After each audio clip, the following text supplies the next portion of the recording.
ഇടയ്ക്കായതുകൊണ്ട് ഞങ്ങളത് ഒന്ന് നോക്കാൻ പറ്റിയില്ല. അതുകൊണ്ട് ഞാൻ പരിപാടി കഴിഞ്ഞുണ്ടെന്ന് തന്നെ ജെയിംസ് സാറിനോട് ഞാൻ പറഞ്ഞു ഇതുകൊണ്ടൊരു പട്ടിയുടെ. സോറി ഏട്ടേ, ഒന്നുകൂടെ ആ സെക്കൻഡ് പറയാമോ? അത് മെസ്സേജ് വന്നായിരുന്നു. ഇത് എന്തുകൊണ്ടായിരുന്നു എനിക്ക് അറിയാനുള്ള സന്ദർഭം ഉണ്ടായിരുന്നു? മെസ്സേജ് കട്ടായി പോയായിരുന്നു. ഞാൻ അതായത് വെച്ചാൽ രാവിലെ പാർട്ടി ഓഫീസിലോട്ട് ഞാൻ പോയതാണ്. ഈ കർഷകത്തൊഴിലാളി യൂണിയൻ്റെ പഞ്ചായത്തിലേക്കുള്ള ഒരു മാർച്ചും ധർണയുണ്ടായിരുന്നു. അപ്പോൾ അതുമായി ബന്ധപ്പെട്ട് നമ്മൾ ആളുകളെ കളക്ട് ചെയ്യാനും എടുക്കാനും ആളുകളെ പരിപാടി നടത്താനായിട്ട് അതിൻ്റെ തിരക്കിലായിരുന്നു രാവിലെ.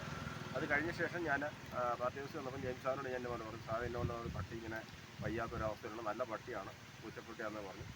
അപ്പോൾ പുള്ളി പറഞ്ഞു നമുക്ക് അങ്ങനെയാണെങ്കിൽ നമുക്ക് അതിനെപ്പോൾ നോക്കാമെന്ന് പറഞ്ഞു. ഞങ്ങൾ മുമ്പേ വന്ന് അതിനെ നോക്കി അപ്പുറം വീട്ടിലോട്ട് മാറി കിടക്കുമായിരുന്നു. ഇവിടെ കണ്ടില്ല. അപ്പോൾ ഞങ്ങൾ കണ്ടില്ല, പോയിന്ന് സാധനം എവിടെ പോയെന്ന് പറയാൻ പോയത്. തിരിച്ച് ഞാൻ പോകുന്ന വഴിക്ക് ജസ്റ്റ് ആ പോസ്റ്റിൻ്റെ ചുമ്മാ ഒന്ന് കണ്ണു പിടിച്ചപ്പോൾ സാധനം കണ്ടപ്പോൾ സാധനം കാണിച്ചു. പിന്നെ ആയിട്ട് ഞങ്ങളിപ്പം വെറ്റിനറി ഡോക്ടറെ വിളിച്ചിട്ടുണ്ടായിരുന്നു. വെറ്റിനറി ഡോക്ടർ വന്ന് നോക്കിയിട്ട് പോയിട്ടുണ്ട്. ഡോക്ടർ ഇപ്പോൾ എന്തോ ഒരു എമർജൻസി കേസായിട്ട് പോയേക്കുന്നു. വന്നതിന് ശേഷം വന്നിട്ട് നമുക്കിതിനെ ട്രീറ്റ്മെൻറ്റ് നോക്കി ചെയ്യാമെന്ന് പറയുന്നത്. എത്ര രാത്രിയായാലും പുള്ളി വന്ന് ഇതിനെ ട്രീറ്റ്മെൻറ്റ് ചെയ്ത് ഇതിനെ പൂർണ്ണമായിട്ടും ആരോഗ്യവതിയാക്കി മാറ്റാമെന്ന് പറഞ്ഞിട്ടുണ്ട്. കാരണം ഇതിനെയൊക്കെ ശരിക്കും ഇതിൻ്റെ ഈ മേത്തെ രോഗങ്ങളുണ്ടല്ലോ, ഇപ്പോൾ ഈ രോഗങ്ങളാണ് ശരിക്കും ചെട പിടിച്ച പോലെ അവസ്ഥയാണ്.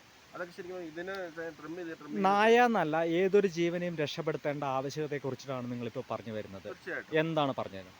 അത് ഇതിനെ സംബന്ധിച്ചുള്ള നമുക്ക് പറയാൻ വെച്ചാൽ ഏത് മൃഗങ്ങളാണെങ്കിലും നമ്മൾ വളർത്തുന്ന ഏത് ഓമന മൃഗങ്ങളായിക്കോട്ടെ അല്ലാത്ത മൃഗങ്ങളായിക്കോട്ടെ അവരെ വളർത്തുമ്പോൾ അതിനെ സംരക്ഷിക്കാമെന്ന് 100% ഉറപ്പുള്ളവർ മാത്രം വളർത്തുക.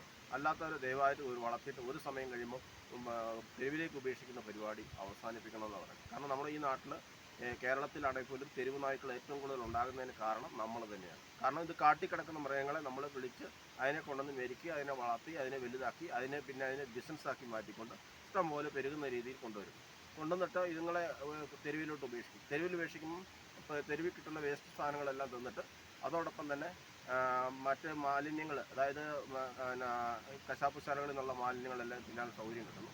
പിന്നെ നമ്മുടെ വളർത്തുന്ന നായ്ക്കളിൽ തന്നെ ആൺപട്ടികളായിട്ടുള്ളതുങ്ങളെല്ലാം ഒരു സമയത്ത് ഇവർ അഴിച്ചുവിടുമ്പോൾ ഈ തെരുവ് വളരുന്ന പെൺപട്ടികളാണെങ്കിൽ അതുമായിട്ട് ഇണചേരുകയും ചെയ്യും.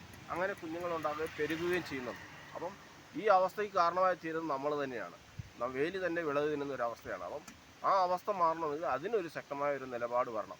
ഇപ്പോൾ വണ്ടി നമ്മൾ ഓടിക്കുകയാണെങ്കിൽ ഹെൽമെറ്റ് ഇല്ലാതെ വണ്ടി പിടിച്ചാൽ ഫൈൻ അടയ്ക്കും, അല്ലെങ്കിൽ മദ്യപിച്ച് വണ്ടി ഓടിച്ചാൽ ഫൈൻ അടയ്ക്കണം.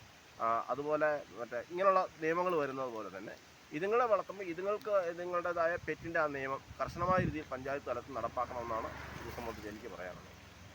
പെറ്റലിനെ ഒരിക്കലും ഇങ്ങനെ വിടാൻ പാടില്ല, ഒരിക്കലും ഇതിങ്ങനെ അനുവദിച്ചുകൂടാ.